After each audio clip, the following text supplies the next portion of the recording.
just kind of like a live class. And I'm in a video. Hopefully I'll be able to edit this down and you guys will get to see this relatively quick.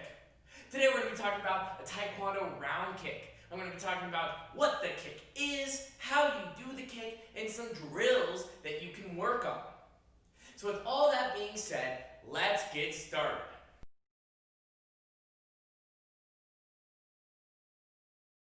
So what is a round kick?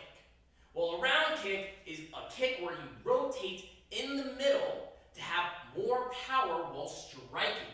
Now, this kick is in almost every single striking martial arts because it is that powerful. So what makes it unique, or what makes this kick unique for Taekwondo? Well, there's two elements that make it relatively special. First, the chamber. And then second is our extend, or how we rotate our body at the end. Now, before we get started on this, let's make a very important note. The round kick can be done in different ways, but the way we're doing it today is going to be the way that I would like to see in class.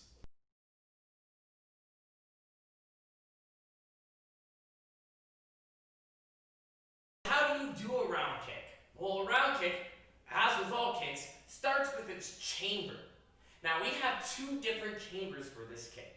One way is something that you'll learn at the start. It's how you can get a lot of power out of the kick. And then another way that we typically use in sparring. Let's talk about the traditional chamber before we get into the other fancy ways of going about it. The chamber for a round kick is chambering your knee up and your heel in here. Now, if I'm doing this forward, you can notice that I'm pointing my toes.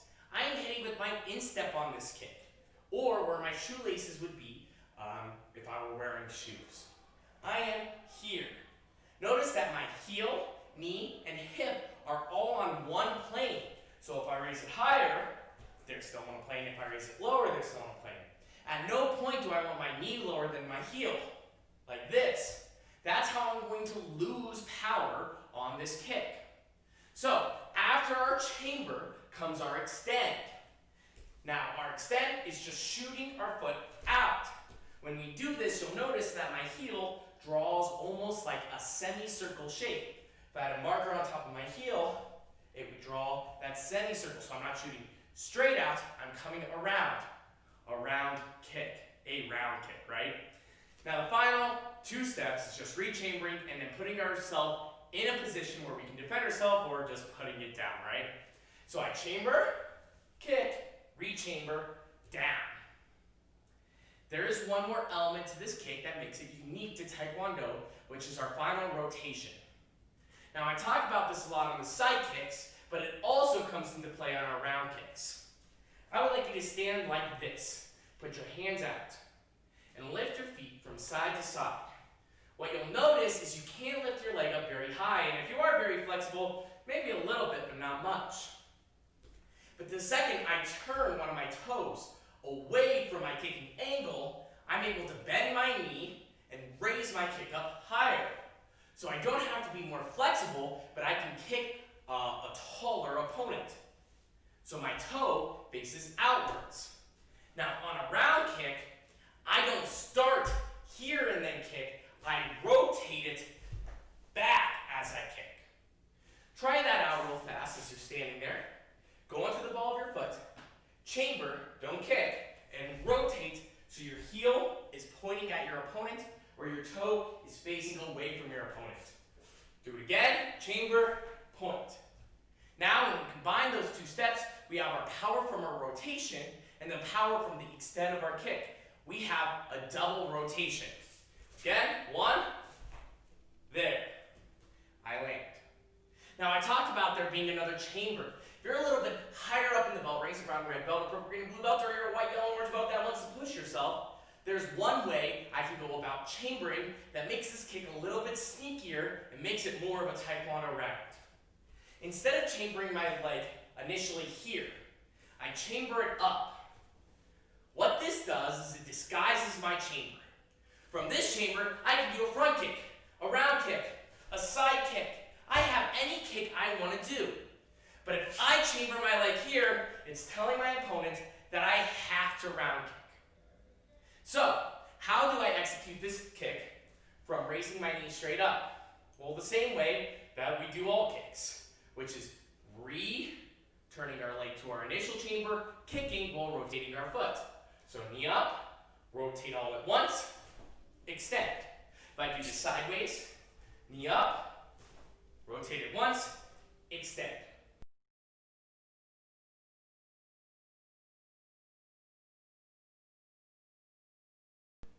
Drill number 1.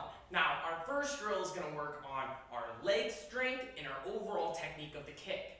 Now, I highly suggest that you stretch before you go into these drills, as if you don't, you could injure both your hamstring or maybe even your quad.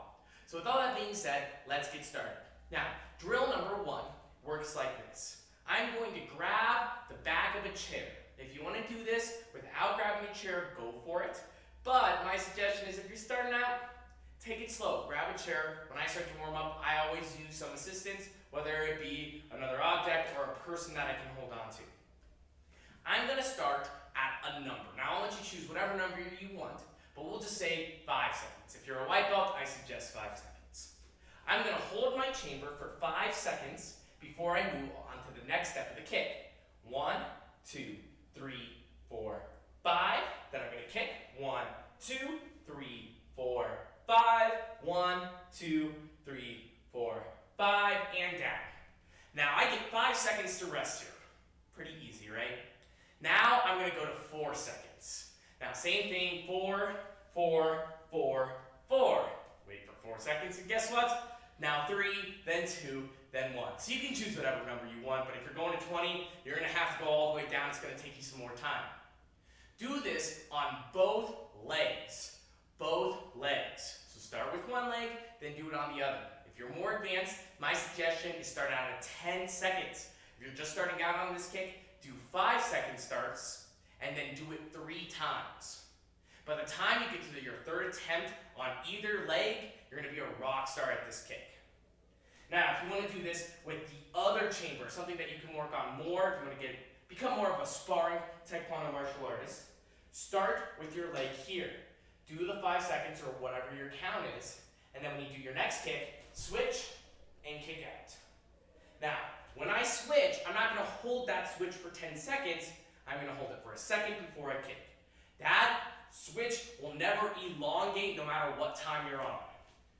1, 2, 3, 4, 5.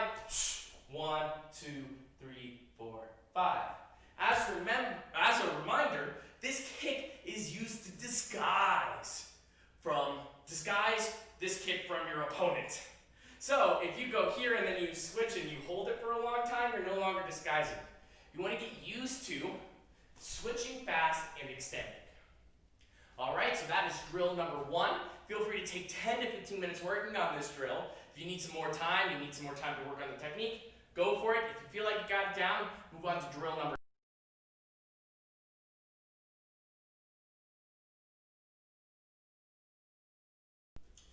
Drill number 2 works on our chambering and our striking. Now, there are 2 ways to do drill number 2. I request that you do both ways. Start out with one before you move to the other. Now, we're going to use both legs on this kick, and we're going to use both legs in 2 different styles. So, here's how this is going to work. You're going to need your chair again, but instead of holding onto it, we're going to be kicking over. Our first way of doing this is our goal is to kick over this chair as many times as we can without putting our foot down. I'm here. 1, 2, 3, and down. Now, if the chair is a little small, you can grab something bigger. You can even grab a friend or a brother or sister as long as you remain in control. Which brings me to my second point. This is a fairly easy drill, and you want to pick a number that you can do, but not on your first attempt. So if you choose, I'm going to do 3 kicks. You go 1, 2, 3, and you crank them out easily, then you should be doing a higher number of chair kicks on this drill. However, you also want to choose a number that is feasible for you. Do not choose a number so large that you will not be able to hit it within 1 to 2 minutes of doing this kick. At that point, you're hurting yourself. Also, if you ever hit this chair, maybe because you lose control, maybe because you chose a number too high, it does not matter. You owe the chair push-ups. It's okay to lose control. Every martial artist does it at one point in time. But what's important is to recognize that you can no longer hold this kick or do this way of kicking and then resetting and trying again.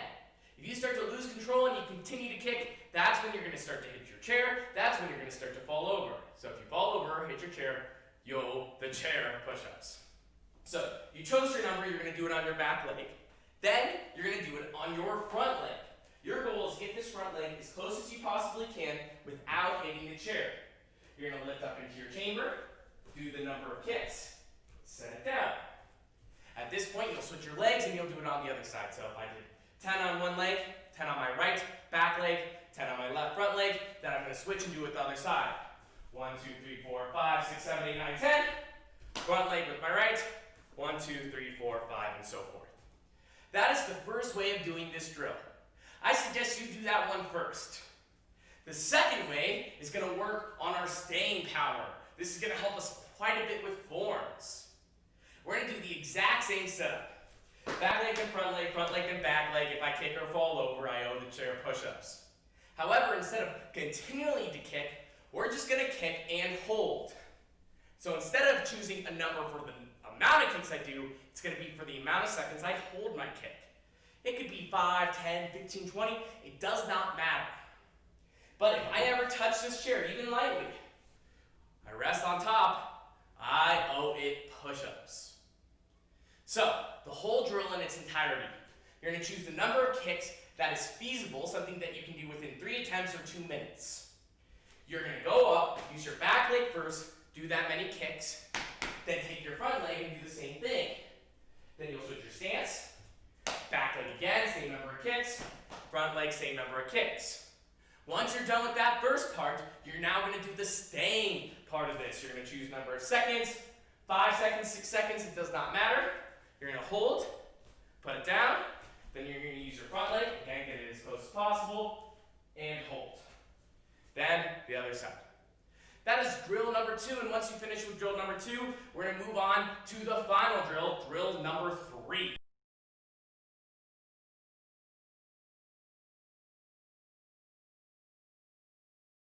Hello, and welcome to drill number 3. Now, I didn't mention this in the first 2 drills, but understand that these are 3 drills that I like to do to warm up. You may have different drills that work better for you, and if that's the case, go for it. With that being said, the final drill, I always like to make it a little bit more active, a little bit more fun. So now we're going to take the concepts that we learned in the first 2 and apply them to this third drill or sparring technique. Now, there are 3 ways to do this: easy, medium, and hard. For white, yellow, and orange belts, I typically do the easy way and have them work on that.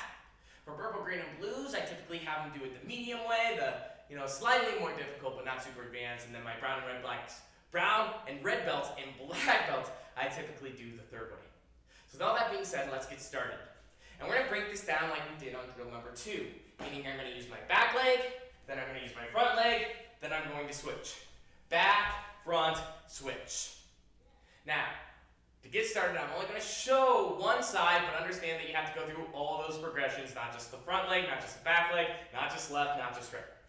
So, the first part, the easy part, is you're going to start off kicking low and then a little higher, and each time you kick, you're going to kick higher and higher and higher until you can't kick anymore. When I do this the easy way, I'm going to kick, and then I'm going to set it down or bring it back.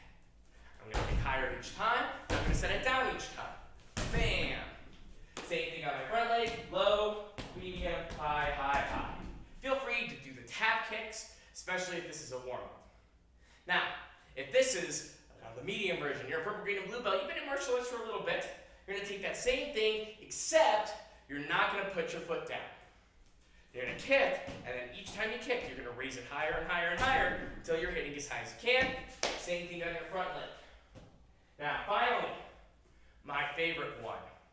If you can do both of those, and you're an advanced Taekwondo member, you've been doing Taekwondo for a while, the final way that I have to do this is I start out from a distance and kick low, and then when I hit my maximum kick, I hit the bag or whatever's there.